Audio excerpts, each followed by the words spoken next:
Welcome back sa Panahon TV. Ngayon po alamin natin kung ano nga ba ang magiging lagay ng panahon sa mga susunod na oras. Base po sa 5 AM weather forecast ng Pag-asa, meron pong dalawang weather system na umiiral sa bansa natin. Ito pong tinatawag natin na northeast monsoon. Dito po yan sa may northern and central Luzon, habang ito naman mong tail end of a cold front ay nakaka-apekto naman po yan dito sa may silangang bahagi po ng Southern Luzon at ganoon din po ng Visayas. So para po sa ating forecast, ang ito pong areas ng probinsya ng Marinduque, ganoon din po ang Aurora, Quezon, ganoon din po ang Romblon. Asahan po dyan ng mga mahihina hanggang sa katamtamang pag-ulan. Dulot nga po yan nitong tail end of a cold front kung saan nagsasalubong ang cold and warm air. Samantala, dito naman po sa may Cagayan Valley, kasama rin po ang Metro Manila, Cordillera, asahan naman po natin yung mga pulo-pulong mahihinang pag-ulan at dulot naman po ito ng tinatawag natin na hanging amihan. Sa natitirang bahagi po ng bansa natin, dito po sa may areas pa ng Visayas hanggang dito sa may Mindanao,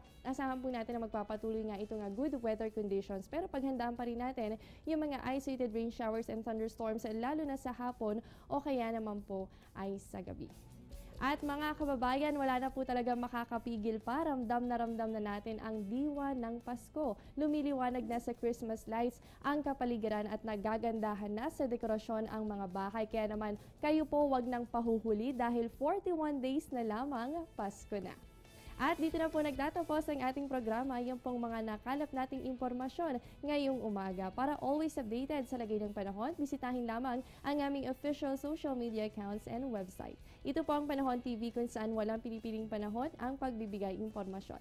Naghahatid yan ng balita simula Lunes hanggang Linggo 5 to 5:30 ng umaga at sa oras-oras na update dito lamang sa Telebisyon ng Bayan.